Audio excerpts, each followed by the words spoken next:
Even though Hollywood is in flames right now, we still are getting new, very promising, very interesting updates regarding certain projects. With the recent screen actor and writer strike that has taken place in Hollywood, it's affected a lot of projects, including Spider-Man related ones, which if you missed it, I did a video on it a couple days ago, or a few days ago maybe. But today we're actually going to be talking about Daredevil Born Again, and like I just said, this news is both very intriguing and very promising for the future of the MCU and as well Disney Plus. So we have two articles to go over today, but they go over news from the same source. This first article is coming from Joe Blow, and it says, when Daredevil Born Again comes to Disney Plus, the 18-episode presentation will reportedly be divided into two parts, with multiple story arcs making up the overall adventure. This rumor hails from industry insider Daniel Reitman. I probably butchered that pronunciation, but he's better known as Daniel RPK. He's keeping tabs on Marvel production, which is currently on hold again due to the WGA and Screen Actors Guild strikes. RPK says Marvel plans to break the series into multiple story arcs with 2 or 3 episodes dedicated to each segment. So there is more to go over in the next article, but let's talk about this one first. My thoughts, honestly, not entirely sure how I feel about them doing multiple parts. It sounds like,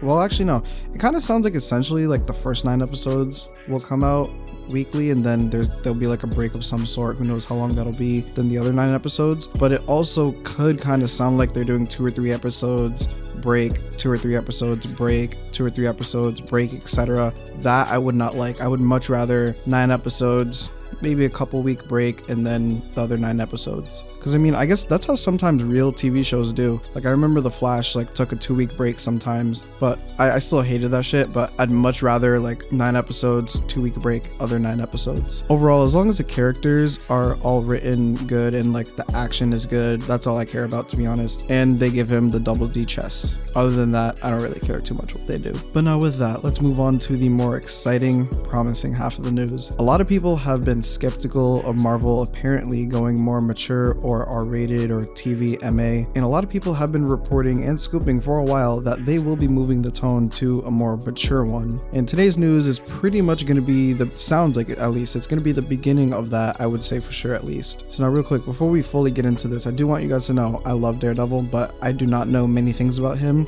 I only know sort of his origin story. I kind of forgot it though. I know some of his powers and Foggy and Karen. That's about it. Anything else I don't really know too much about, like his rogues gallery. I know Kingpin is one of his arch nemesis, or is his arch nemesis. Anything else though, I don't really know. So if I get anything wrong, correct me in the comments. So the next article we have is from We Got This Covered, and they say in it that we are all grasping at straws trying to figure out just what Marvel has in store for us with Daredevil Born Again. The rumors have been abundant, some regarding known characters from the previous Netflix universe and some regarding brand new additions to the cast. We do know as of right now, Kingpin will be in Daredevil Born Again and rumored to become or be running for mayor of New York City, so we know that. But now, as for the previously unknown and now reported, this latest info is coming from Daniel RPK, who has reported not only will the season be split into 2 parts, which we just went over, but as well, Muse will be the villain terrorizing Matt Murdock in the first half of the season, and the show will maintain the TV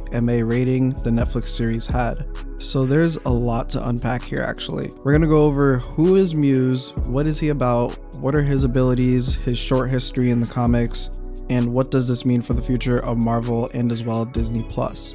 So Muse, who is Muse? Well, Muse is a sociopathic serial killer in the Marvel Universe.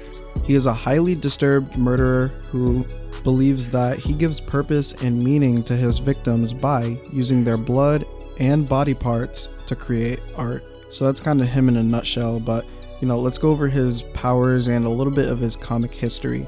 So I'm going to just read you the Marvel fandom wiki entry. So it says, Muse was a mysterious, deranged artist whose gruesome work of art was discovered after he anonymously sent vigilante Blindspot the address of a warehouse in Washington Heights where he had planted it. This work consisted of a mural painted with blood from over 100 different missing people. Weeks later, he defaced the mural and replaced most of it with the phrase, "You're only as good as your last performance." Cool, interesting quote, by the way. But after he replaced the mural with that phrase, he followed it by a new address that directed the police to a vacant building. Inside one of the floors, Muse had planted the corpses of 6 humans he had previously abducted, posing them with props as if they were performing mundane tasks. The wiki entry does say inhumans instead of humans. I don't think it meant inhumans, but I'm not sure. So it originally did say inhumans, but I'm assuming they probably meant humans. I don't think they meant the inhumans as like the Marvel heroes, I think, the inhumans. But now with that, this sounds absolutely fucking bananas in my opinion, but it does definitely sound really interesting. I've actually never heard of this guy before or a concept like this. Actually, never mind, I lied. I have heard of this concept in the show Dexter, but that's pretty old, and this is in a superhero villain setting, so I haven't heard of that, so that kind of makes this sound better. This definitely has to be horrific in some sort of way, shape, or form in Daredevil Born Again. There's like no way to water any of this down. I could sort of see how this could work in a couple episodes. Just the sound of that whole performing art with blood and body parts, that's absolutely insane. But the most interesting part about this is that there is essentially, like, again, just no way to dumb this guy down. There's no way to water this guy down for the MCU. Him using victims' blood and body parts to create art makes him who he is. That is Muse and what he's based around. So if the MCU took that away, it wouldn't be Muse, it would just be a whole different character based or inspired on Muse.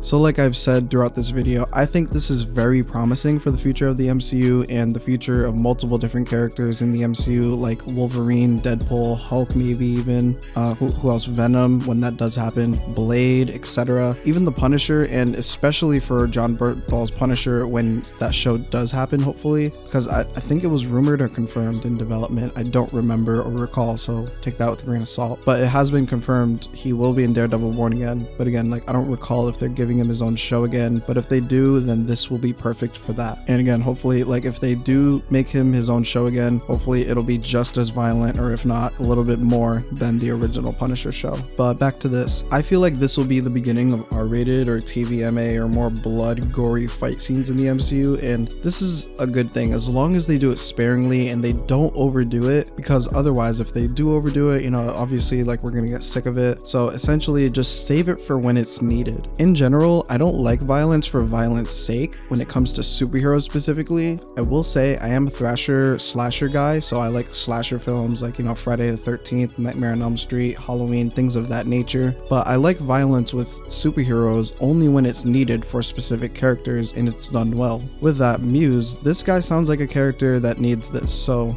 I would say this is perfect. So just a little bit more in general about Muse. He became a thing in 2016, but his run ended pretty shortly with him actually dying in 2018, I believe. But in that short 2-year time span, from what I've read, he had a hell of a run, causing a lot of havoc and chaos around the Marvel Universe. And part of this story actually did take place in the comics when the Kingpin was running for mayor, so seemingly Marvel Studios is actually taking a lot of inspiration from this era of the comic books, which at all is not a bad thing. I think this will give the MCU what it needs, what the fans have been begging for, asking for a while. But I think while the mayor thing was happening, right, Muse was in prison, but ended up breaking out and wanted to, like, up the ante, up the stakes. So he vandalized public landmarks with giant-sized graffiti symbols of other superheroes and vigilantes. And I guess, to my knowledge, he slaughtered some vigilantes and used their body for the art/graffiti. So yeah, point is, his whole shtick,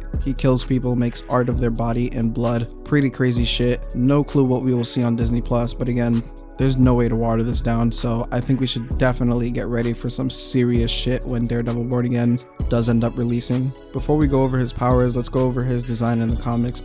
I really enjoy this design. I find it fascinating that he has a lot going on, kind of. He got the little black beanie, and then I'm assuming some sort of like latex or spandex, maybe a white costume with the suspenders. And probably the most noticeable part and interesting part, I'm assuming his eyes are actually bleeding or bled at one point maybe and dripped onto his costume. Not entirely sure, but that shit looks dope as fuck. And I do hope they make this design as faithful to the comics as they can. Now with that out of the way, let's go over his abilities and powers. So in the comics, his body acts works as, I guess, essentially a vortex which can pull every tiny bit of sensory information around him. This made even Daredevil's enhanced senses harder to target Muse. He has superhuman strength, and it's nothing crazy, like, you know, he's only able to tear apart human bodies, nothing fucking like ridiculous type shit, you know. He also has super speed, so I guess he's able to move faster than the eye can see, and also he's an expert combatant.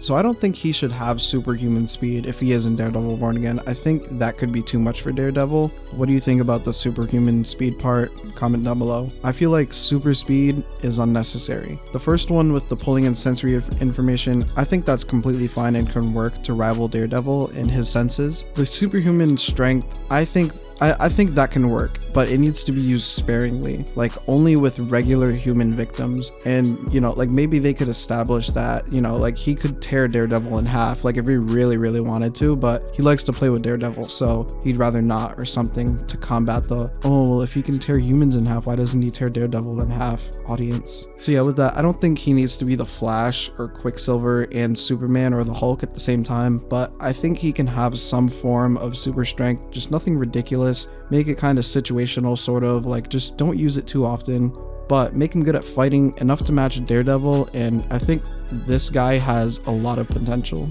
Overall, this makes me super excited for the future of Disney Plus and the MCU in general, and as well Daredevil Born Again. I think they're headed in the right direction for sure as far as, you know, Marvel and Disney. I'm super surprised that they're doing this, if it does end up being true, because I mean, the Netflix show did kind of set a high bar for what to expect, so they do have some big shoes to fill, so, you know, might as well go all or nothing. Fuck it. So what do you think of them possibly adapting Muse in Daredevil Born Again, and what it means for the future of the MCU and Disney Plus as a whole? Make sure to comment your opinion down below so I can discuss all of that with you in the comment section. Thank you for taking time out of your day to click on this video. If you are new to the channel, I cover Spider-Man related scoops, rumors, leaks, confirmations for the games, movies, TV shows, usually at least, and I try to upload as much as I can. You know, sometimes I cover other MCU stuff, just depends on what I'm interested in. So if any of that interests you, hit the subscribe button. We're on the road to 4,000 subscribers. If you want more of this type of content, leave a like on the video. Don't forget to check out my latest video on the left if you haven't already. I hope you have had a good day and that you enjoyed the video.